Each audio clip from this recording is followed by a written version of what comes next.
नमस्कार, मैं परिमल कुमार।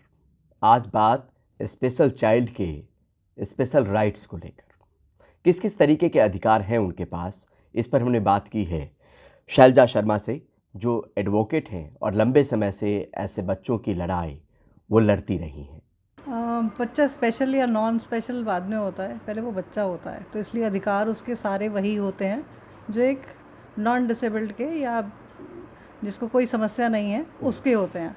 अधिकार अगर हम एजुकेशन का करें, शिक्षा का अधिकार, तो शिक्षा का अधिकार वो कोई भिन्न नहीं हो सकता जो बच्चे में विकलांगता है या नहीं है। उसके अधिकार बिल्कुल सेम होते हैं, उसमें कोई अलग भिन्नता नहीं होती। हाँ, उसको समाज की मेन धारा से मिलाने के लिए हम एक वर्ड होता है रीज़नेबल अकोमोडेशन, वो देते हैं कि हमें एनवायरनमेंट को इनेबलिंग बनाना है। अगर एनवायरनमेंट ऐसा होगा जो उसको सहायता कर सके इस चीज़ के लिए कि वो अपने आप को असहाय ना माने, तो वो भी वही सब चीज़ों का अधिकारी है जो बाकी लोग हैं जी। बच्चों में हम भिन्नता इस बात से नहीं कर सकते कि हम ये अधिकार इनके होंगे और ये नहीं होंगे। क्या कुछ स्पेशल प्रोविज़न उन लोगों के लिए किया गया है? प्रोविज़न उन लोगों के लिए सेक्शन 16 ऑफ RPWD एक्ट में है, जो 2016 में आया, 17 में उसके रूल्स आए, और सेक्शन 16 स्पेसिफिक बताता है कि आप उनको एडमिशन देंगे बिना भेदभाव के। ये स्कूल्स के लिए है, इंस्टीट्यूशंस के लिए है कि आप इस बात पे डिस्क्रिमिनेशन नहीं करेंगे। डिस्क्रिमिनेशन भी डिफाइंड है उस एक्ट में कि आप किसी भी व्यक्ति को, चाहे उसकी परसेंटेज कितनी भी है ऑफ द डिसेबिलिटी, आप उसको एडमिशन देंगे, उसको वहाँ वो सब जनरल अकोमोडेशन प्रदान करेंगे जो उसकी आवश्यकता है। जैसे जो ब्लाइंड है उसको ब्रेल की बुक्स एंड ऑल, जिसको चलने में तकलीफ़ है उसके लिए आपको असेसेबल बनाना है सब चीज़ें, और भी जो 21 डिसेबिलिटीज़ हैं, जो अकोमोडेशन ऐसा है जो उसको मुख्य धारा में लाने के लिए सहायक हो, वो सब स्कूल को प्रोवाइड करने हैं। सेम सेक्शन 17 में ये सरकार पर दिया गया है जोर कि ये उनकी ड्यूटी है कि वो इस सब को बनाने में सहायता करेंगे, वो सरकार पर आता है। सेक्शन 16 स्कूल्स के लिए है और सेक्शन 17 जो है वो सरकारों के लिए है। इम्प्लीमेंटेशन अच्छे से हो रहा है कि नहीं हो रहा है? इम्प्लीमेंटेशन हो रहा है, सुविधाएं प्रोवाइड हो रही हैं, नहीं हो रही है। आप RTE में जाएंगे तो अगर आप राइट टू फ्री एजुकेशन की बात करते हैं तो ऐसा नहीं है कि डिसेबल्ड को अलग रखा है, उनकी भी राइट टू फ्री एजुकेशन है, उसमें कोई भेदभाव नहीं है। हाँ, उनको और एडिशनल जो चीज़ चाहिए वो भी प्रोवाइड कराया जाएगा। मतलब किसी भी स्कूल में दाखिला मुमकिन है? किसी भी स्कूल में दाखिला। जो 60% से ऊपर की डिसेबल्ड है उनको एक बहुत भ्रमित किया हुआ है चीज़ों को कि बेंचमार्क डिसेबिलिटी वाले बच्चे जो हैं वो मेन स्ट्रीम स्कूल में नहीं पढ़ेंगे, वो स्पेशल स्कूल जाएंगे। नहीं, ये फ्रीडम है पेरेंट्स की और बच्चों की।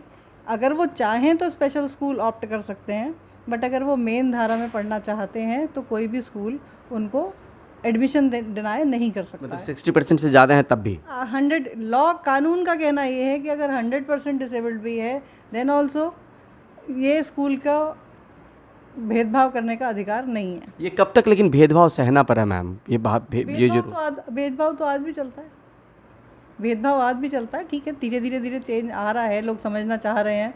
पहले तो पेरेंट्स को ये समझाना बहुत ज़रूरी है कि आपका बच्चा यहाँ भी सर्वाइव कर पाएगा। भाई आप एक नया ग्रह तो उत्पन्न नहीं कर सकते कि बच्चों को वहाँ छोड़ो जी। आपको जब सोसाइटी में ही रहना है, उसी समाज में रहना है, तो समाज में बनने लायक के लिए पहला स्कूल घर से अगला नंबर होता है स्कूल का। जब स्कूल पे पहुँचेंगे वहीं अगर भेदभाव शुरू हो जाएगा तो मुख्यधारा में कैसे जुड़ेंगे? आप इन लोगों की वकालत भी करती रही, केस भी लड़ती रही, किस तरह के आम सवाल आपसे टकराते हैं? 2-4 होते हैं जो लगता है कि पेरेंट्स को तो पता ही नहीं है, ये तो पता होना चाहिए। पेरेंट्स को ये मालूम ही नहीं है कि हमारे बच्चों का ये अधिकार है कि अगर वो डिसेबिलिटी उनकी फिर 40% से ऊपर है या 60% से ऊपर है तो क्या हमारा बच्चा मेन स्ट्रीम स्कूल में एडमिशन ले भी सकता है या नहीं, उनको ये भी मालूम नहीं है। और जिनको मालूम है उनको बता दिया जाता है कि नहीं, आपको यहाँ एडमिशन नहीं मिल सकता, हमारे पास ये रिसोर्स नहीं है, वो नहीं है। बहाने बना दिए जाते हैं कि आप एडमिशन तो करा लेंगे बट इसको यहाँ बच्चे बुली करेंगे तो आप क्या करेंगे? तो क्या हम बच्चों को, बाकी बच्चों को ये सेंसिटाइज नहीं करा सकते? क्या वो सोसाइटी में ये चीज़ लर्न नहीं करना चाहेंगे कि हमारे साथ ही ऐसे साथी भी होते हैं जिनको हमें साथ लेके चलना है? जितना जल्दी सिखाएंगे उतना जल्दी समाज सुधरेगा।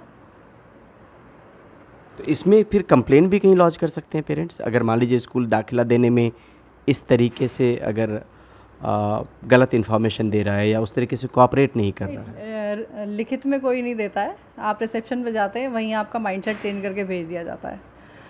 अदरवाइज़ 4% का रिजर्वेशन है, उसमें डिसएडवांटेज ग्रुप है। डिसएडवांटेज ग्रुप मतलब डिसेबिलिटी वाले भी उसमें आते हैं, तो रिजर्वेशन तो है स्कूल्स की सीट्स में भी।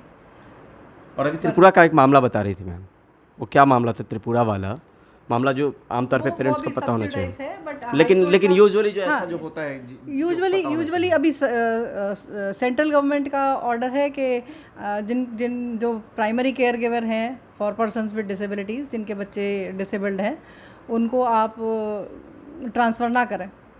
और बहुत जगह ऐसा होता है कि ट्रांसफ़र होते हैं, एंड ये बता पाना डिफ़िकल्ट होता है कि भाई क्योंकि ये जनरल ट्रांसफ़र से मिला है, एग्जम्पशन मिला है, पर वो एग्जम्पशन इम्प्लीमेंट नहीं होता है। किसी न किसी कारण को दर्शाकर सरकार कहती है कि नहीं, आपको वहाँ फैसिलिटी मिल जाएगी, आप जाइए। और ऐसा बहुत बार हो रहा है। बच्चों को लेकर, चाहे वो शिक्षा को लेकर हो या इस तरह के बच्चों को लेकर जो आप लड़ाई लड़ रही हैं, एक तरीके से इनकी आवाज़ उठा रही हैं, उसके पीछे मकसद कहाँ से मतलब ये रहा कि इस तरह का झुकाव हुआ कि इनकी बात भी आगे रखनी चाहिए? आप एडवोकेट भी हैं, तो मैं एडवोकेट के साथ साथ एक बच्चे की माँ भी हूँ जिसको ऑटिज़म है, और उसके साथ रहते रहते ही बाकी पेरेंट्स के चैलेंजेस, अपने चैलेंजेस, कैसे कैसे इस चीज़ को माना जाए कि अगर असेंबली हो रही है तो कुछ बच्चे वहाँ पर हैं और कुछ नहीं हैं। क्या सेम हवा, पानी, सूरज उन बच्चों को नहीं मिल सकता? यहाँ से ये स्टार्ट हुआ था, और हर चीज़ के लिए फिर मेहनत करी, सरकारों को समझाया, स्टेट कमिश्नर डिसेबिलिटीज़ से डिस्कशंस करे।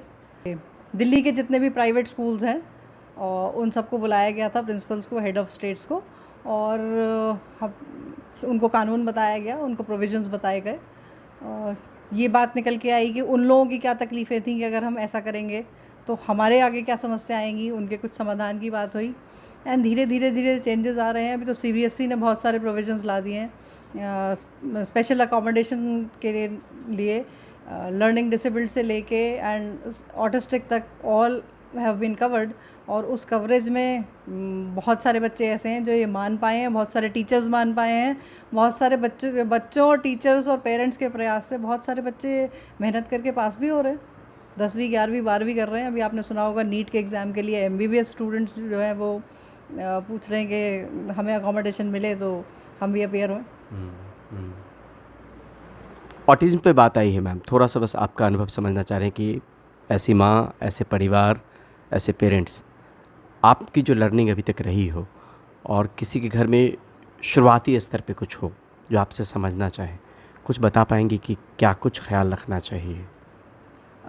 एक तो विश्वास रखना चाहिए कि उसने एक इंसान के रूप में जन्म लिया है, कुछ क्वालिटीज़ ज़रूर होगी, वो क्वालिटीज़ फाइंड करनी है, उसी पे काम करना है, क्रिब नहीं करना है चीज़ों पर कि ऐसा क्यों। मेहनत फल ज़रूर देती है, तो विश्वास रखने अपने बच्चे पे, प्यार, करुणा और बहुत सारी मेहनत से बहुत सारी सफलता मिलती है। और सफलता नहीं भी मिलती, बहुत बार ऐसा भी हो सकता है कि उतनी सफलता ना मिले जितने की आप प्रयास कर रहे हैं, तो बच्चे की खुशी में खुश भी रहना चाहिए। आपने जन्म दिया है, आपको भगवान ने कोई चीज़ की ड्यूटी दी है, पॉजिटिव वे में लें, खुश रहें और खुश रखें। एक तो पढ़ाई की बात हो गई मैम, फिर थोड़ा सा मुद्दे पे लौटते हैं, ज़्यादा वक्त नहीं लेंगे। एक तो पढ़ाई में कह रही कि स्कूल किसी तरीके का कोई डिफ्रेंशिएट नहीं कर सकता है कि किस बच्चे को, और कुछ राइट्स जो स्पेशल चाइल्ड को लेकर उनके पेरेंट्स को पता होना चाहिए।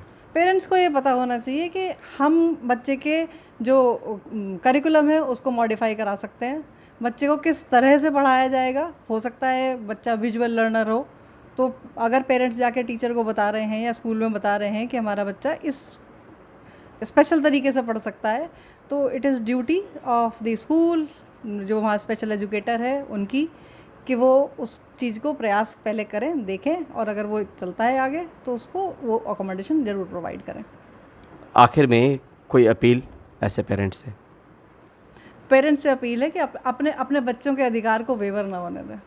जब सरकार अधिकार दे रही है, आप समझाएं लोगों को कि ये अधिकार है और मेरे बच्चे का अधिकार है, इसको मैं कहीं नहीं जाने दूंगा। पेरेंट्स को ये भी जानने का हक है कि सिर्फ एडमिशन ही नहीं, अगर एडमिशन के बाद ट्रांसपोर्टेशन की भी बात आती है तो नॉर्मल बच्चों के साथ ट्रांसपोर्टेशन उनको भी अवेल होगा।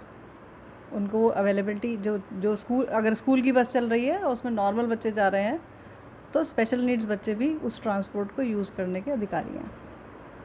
वो डिनाई नहीं किया जा सकता है उनको। और रेलवे वगैरह को लेके भी कुछ कुछ चीज़ें आने वाली है। कंसेशन देता है डिसेबल्ड को, रेलवे कंसेशन मिलती है, और जो साथ में उनके सहयोगी है कोई एक, उसको भी कंसेशन मिलती है। अभी रेलवे ने कोई एक ऐप भी लॉन्च किया है, तो आपको काउंटर टू काउंटर जाना नहीं पड़ेगा। हालांकि मैंने भी वो चेक नहीं किया है कि उसकी वायबिलिटी कितनी है, बट अभी ऐप बना है इसी को ईजी करने के लिए। आने वाले वक्त में क्या सोच रहे हैं कि किस तरह का और प्रोविज़न सरकार को करना चाहिए ताकि मेन स्ट्रीम में जुड़ सकें ऐसे बच्चे? मैं खुद ये मानती हूँ कि अगर सख्त इम्प्लीमेंटेशन होंगे लॉज के, चाहे वो CCPD के ऑर्डर्स हैं, स्टेट कमिश्नर डिसेबिलिटीज़ के ऑर्डर्स हैं, और जो कानून कहता है उसको अगर इम्प्लीमेंटेशन होने लगेगा तो सुधार बहुत सामने दिखाई देंगे।